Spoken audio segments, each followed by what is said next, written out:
ചരിത്രവും വിശ്വാസങ്ങളും വേണ്ടുവോളം ഇടകലർന്നു നിൽക്കുന്ന ഒരു കൂട്ടം ക്ഷേത്രങ്ങളും പരിസരവും.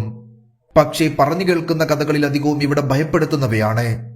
ക്ഷേത്രത്തിന്റെ പ്രശാന്തതയോടും പവിത്രതയോടും ഒരു തരത്തിലും ചേർന്നു പോകാത്ത തരത്തിൽ ഭയപ്പെടുത്തുന്ന കാര്യങ്ങളാണ് ഈ നാടിന്റെ ഏറ്റവും വലിയ പ്രത്യേകത. പറഞ്ഞു വരുന്നത് രാജസ്ഥാനിലെ ഒരു ക്ഷേത്രത്തെക്കുറിച്ചാണ്. യഥാർത്ഥത്തിൽ 1 അല്ല 5 ക്ഷേത്രങ്ങൾ ചേർന്നതാണ് കിരാഡു ക്ഷേത്ര സമൂഹം. സാധാരണ ക്ഷേത്രമെന്നും ചരിത്രമെന്നും കേൾക്കുമ്പോൾ എത്തിച്ചേരുന്ന സഞ്ചാരികൾ പോലും പലപ്പോഴും ഇവിടെ ഒഴിവാക്കുകയാണ് പതിവെന്ന് ഇവിടെ എത്തുന്ന ആളുകളുടെ എണ്ണം കാണുമ്പോൾ നമുക്ക് മനസ്സിലാകും. എന്നാൽ യാത്രകളിൽ അല്പം ത്രില്ലും വ്യത്യസ്തതയും വേണ്ടവർ കേട്ടും അന്വേഷിച്ചും ഇവിടെ എത്തുക തന്നെ ചെയ്യും. ഒരേ സമയം അത്ഭുതപ്പെടുത്തുകയും അതുപോലെ ഭയപ്പെടുത്തുകയും ചെയ്യുന്ന കിരാഡുവിന്റെ വിശേഷങ്ങളിലേക്ക് നമുക്കൊന്ന് പോകാൻ ശ്രമിക്കാം.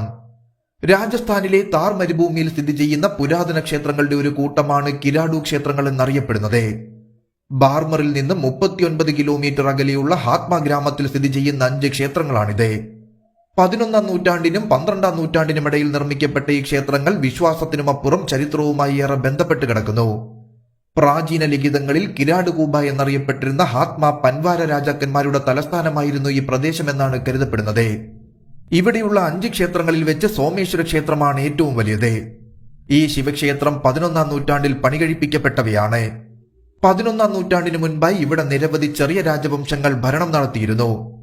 1140കളിൽ ചാലൂക്യ ഭരണാധികാരികളായ ജയസിംഹ സിദ്ധരാമന്റെയും കുമാരപാലയുടെയും പ്രീതി നേടിയ പർമര വിഭാഗത്തിലെ സോമേശ്വര രാജാവ് ഇവിടത്തെ മറ്റൊരു ഭരണാധികാരിയായി ഉയർന്നു വന്നു. എന്തൊക്കെയായാലും അക്കാലത്ത് ഇവിടെ 108 ക്ഷേത്രങ്ങൾ ഉണ്ടായിരുന്നുവെന്നാണ് വിശ്വാസം. ഇന്നിവിടെ അവശേഷിച്ചിരിക്കുന്ന ക്ഷേത്രങ്ങളിൽ ഏറ്റവും പ്രസിദ്ധവും പ്രധാനപ്പെട്ടതുമായത് സോമേശ്വര ക്ഷേത്രമാണ്. 11ാം നൂറ്റാണ്ടിൽ പണികഴിപ്പിക്കപ്പെട്ട ഈ ക്ഷേത്രം ഇവിടത്തെ ക്ഷേത്രങ്ങളിൽ തന്നെ ഏറ്റവും വലുതുകൂടിയാണ്. നിർമ്മാണത്തിൽ വളരെയധികം പ്രത്യേകതകളും സവിശേഷതകളും സോമേശ്വര ക്ഷേത്രത്തിൽ നമുക്ക് കണ്ടെത്താൻ സാധിക്കും. ശ്രീകോവിൽ പ്രതിഷ്ഠിച്ചിരിക്കുന്നത് അധോമുഖമായി കൊത്തിയ ഒരു താമരപ്പൂവിന്മേലാണ് എന്നത് കൂടാതെ ശില്പങ്ങളും ഗോപുരങ്ങളും താഴികക്കുടങ്ങളും ഈ ക്ഷേത്രത്തിന്റെ ഭംഗി വർദ്ധിപ്പിക്കുന്നു. കാലാകാലങ്ങളായി ക്ഷേത്രത്തെ സംബന്ധിക്കുന്ന പല വിശ്വാസങ്ങളും പേടിപ്പിക്കുന്ന കഥകളും ഇവിടെയുണ്ട്.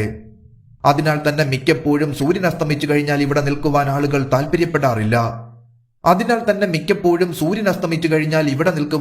താല്പര്യപ്പെടാറില്ല. ഇതിന് കാരണം ഇവിടുത്തെ ചില കഥകൾ തന്നെയാണ്. ഒരിക്കൽ ഇവിടം ഭരിച്ചിരുന്ന പാർമര രാജവംശത്തിലെ സോമേശ്വര രാജാവ് രാജ്യത്തിന്റെ അഭിവൃദ്ധിക്കും ഐശ്വര്യത്തിനുമായി ഒരു സന്യാസിയെ ഇവിടേക്ക് ക്ഷണിക്കുകയുണ്ടായി. സന്യാസിയുടെ പ്രാർത്ഥനകളുടെയും പൂജകളുടെയും ഫലമായി രാജ്യം പഴയതുപോലെ ഐശ്വര്യസമൃദ്ധമായി മാറി. എന്നാൽ അപ്പോഴേക്കും എല്ലാവരും സന്യാസിയെ മറന്ന് തങ്ങളുടെ ജീവിതത്തിലെ തിരക്കുകളിലേക്ക് മടങ്ങിപ്പോയി. അപ്പോഴും സന്യാസിയെ സംരക്ഷിച്ചത് ഇവിടുത്തെ ഒരു ചുമട്ടുകാരന്റെ ഭാര്യയായിരുന്നു. രാജ്യം തന്നോട് കാണിച്ച നന്ദികേടിൽ കോപിഷ്ഠനായ സന്യാസി ഇവിടുത്തെ മനുഷ്യത്വമില്ലാത്ത ജനങ്ങൾ ഇല്ലാതായി പോകട്ടെ എന്നും കല്ലായി തീരട്ടെ എന്നും ശപിച്ചു. തന്നെ ശുശ്രൂഷിച്ച ചുമട്ടുകാരന്റെ ഭാര്യയെ മാത്രം അദ്ദേഹം ശാപത്തിൽ നിന്നും ഒഴിവാക്കിയിരുന്നു. അദ്ദേഹത്തിന്റെ ശാപത്തെ തുടർന്ന് അവിടെയുള്ള എല്ലാവരും മനുഷ്യരടക്കം കല്ലായി മാറി. തിരിഞ്ഞു നോക്കാതെ പോയ ചുമട്ടുകാരന്റെ ഭാര്യ ഗ്രാമാതിർത്തി എത്തിയപ്പോഴേക്കും ആകാംക്ഷ കൊണ്ട് തിരിഞ്ഞു നോക്കുകയുണ്ടായി. ഇതിനെ തുടർന്ന് അവരും കല്ലായി മാറിയെന്നാണ് ഐതിഹ്യം. ഗ്രാമത്തിന്റെ അതിർത്തിയിൽ തിരിഞ്ഞു നോക്കുന്ന നിലയിലുള്ള നിലവിൽ കാണുന്ന കൽപ്രതിമ ഈ സ്ത്രീയുടേതാണെന്നാണ് നിലവിലെ വിശ്വാസം. ഇന്നും ഈ ഗ്രാമത്തിന് സന്യാസിയുടെ ശാപമുണ്ടെന്നാണ് വിശ്വസിക്കപ്പെടുന്നത്. അതിനാൽ തന്നെ മിക്കപ്പോഴും സൂര്യൻ അസ്തമിച്ചു കഴിഞ്ഞാൽ ഇവിടെ നിൽക്കുവാൻ ആളുകൾ താല്പര്യപ്പെടാറില്ല. രാജസ്ഥാനിലെ ഖജുരാഹോ എന്നും കിരാഡു ക്ഷേത്രം അറിയപ്പെടുന്നുണ്ട്. രതിശില്പങ്ങൾ നിറഞ്ഞ ഖജുരാഹോയിലെ ക്ഷേത്രത്തിനോട് സാമ്യമുള്ള ശില്പങ്ങൾ ഇവിടെ കാണുന്നതിനാലാണ് ഇങ്ങനെ അറിയപ്പെടുന്നത്. ഈ ക്ഷേത്രങ്ങളുടെ ചുവരുകളിലെ സൂക്ഷ്മവും വിശദവുമായ ജോലികൾ നമ്മുടെ ഹിന്ദു ജീവിത രീതിയുടെയും സാംസ്കാരിക സ്വാധീനത്തിന്റെയും നമ്മുടെ രാജാക്കന്മാരുടെ മഹത്വത്തിന്റെയും ശ്രദ്ധേയമായ ഉദാഹരണമാണ്. ക്ഷേത്ര ചുവരുകളിൽ ദേവന്മാരുടെയും ദേവതകളുടെയും വിവിധ കൊത്തുപണികൾ കൂടാതെ നിരവധി മൃഗരൂപങ്ങളും നമുക്ക് കാണാൻ സാധിക്കും. കിരാഡുവിലെ ക്ഷേത്രങ്ങൾക്ക് ഏതെങ്കിലും വിധത്തിൽ പ്രേതബാധയോ ശാപമോ ഉണ്ടെന്നതിന് ശാസ്ത്രീയമായ തെളിവുകൾ ഒന്നും തന്നെയില്ല. എങ്കിലും സൂര്യാസ്തമയത്തിനു ശേഷം ആരും ഈ ക്ഷേത്രങ്ങളിൽ പ്രവേശിക്കാറില്ല എന്നതും ഒരു സത്യമാണ്.